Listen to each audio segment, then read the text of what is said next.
Today, we are going to go ahead and talk about landscape photography. So, landscape photography, what is it? This is the definition that comes from Wikipedia. Landscape photography shows spaces within the world, sometimes vast and unending, but other times microscopic. Landscape photographs typically capture the presence of nature, but can also focus on man-made features or disturbances of landscapes. Landscape photography is done for a variety of reasons. The most common is to recall personal observation or experience while in the outdoors, especially when traveling. Others pursue it particularly as an outdoor lifestyle, to be involved with nature and the elements, some as an escape from the artificial world. Many landscape photographs show little or no human activity and are created in the pursuit of a pure, unsullied depiction of nature, devoid of human influence, instead featuring subjects such as strongly defined landforms, weather, and ambient light.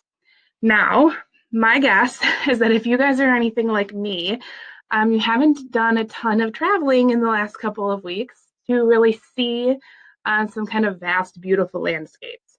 The most landscape I've seen in the last several weeks is the landscape of my backyard, and that's a grocery store. So, hopefully this will kind of get you guys inspired to go check out some other landscapes, some virtual landscapes.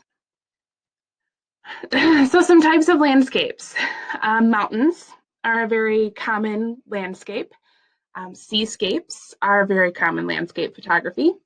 Coastlines, deserts, forests and jungles, waterfalls, a cityscape, something interesting in the city, not a boring street. So like where I live probably wouldn't be a really great example of cityscape photography, but something like Chicago might be. So some tips for landscape photography. You should pick a great location. You also need to choose how you're going to position your horizon. So remember the horizon line is that line where the sky meets the earth. And remember the rule of thirds. You're going to want to add depth to your photograph. So try to have things in the foreground, the middle ground, and the background.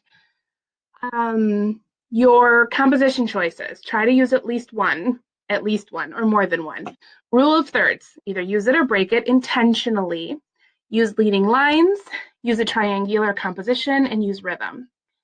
So pick a great location. Maybe do a little research before you start this project.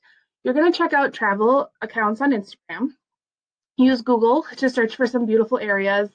Look at travel sites online. Think of awesome locations that you've seen on the TV and in movies. Maybe there's like a bucket list that you have that you really want to visit. Pick somewhere that's interesting.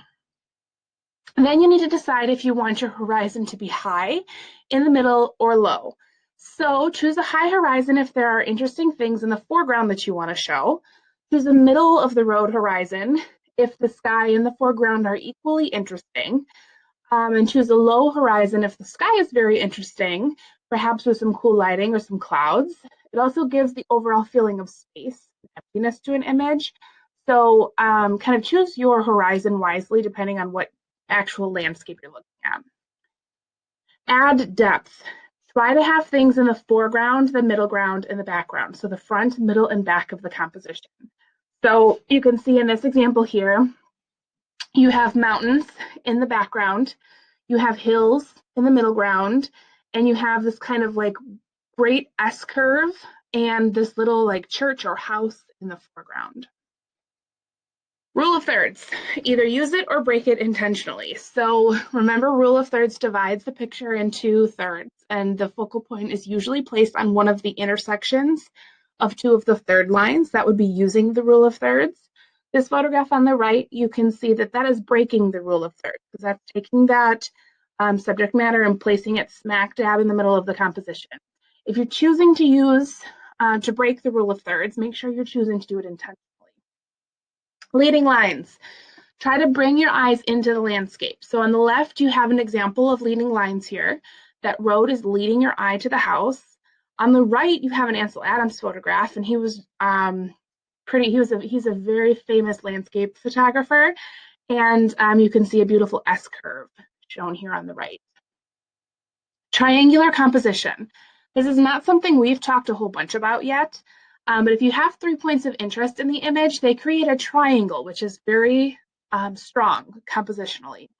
So try to use triangular composition or try it. Rhythm is one of the elements and principles of art. If you have repeating elements or several elements that move up and down, it creates a sense of rhythm in your photograph.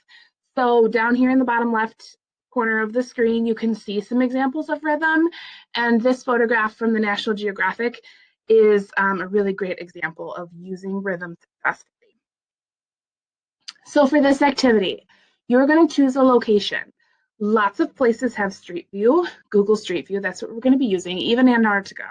Okay, so lots of places have this. You're going to visit that location on Google Maps Street View. And on the next slide, and I'll share this slides presentation, you will find some great demo videos on how to use Google Maps.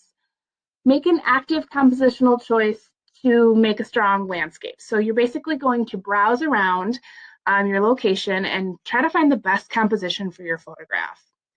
You're going to grab a screenshot for 2 different locations.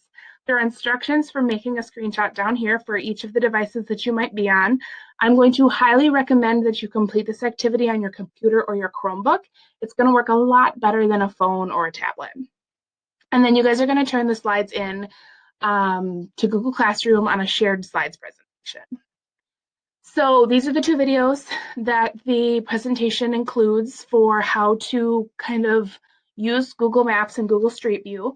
Like I said, using Street View on your computer is way easier than using it on your phone. And that's pretty much it. So your goal today is going to be to pick a location, explore that location to find the best composition, grab a screenshot, and you're going to do that twice. So you're going to be turning in 2 total photographs today. As always, if you have questions, reach out with Google Classroom, with email. During my office hours are the best time to get a hold of me, but you can certainly reach out outside of that time as well, and I will get back to you as soon as I can. Hopefully you guys enjoy this quick little activity on landscape photography. I can't wait to see all of the locations that you guys explore. I will look forward to seeing your submissions soon. Bye.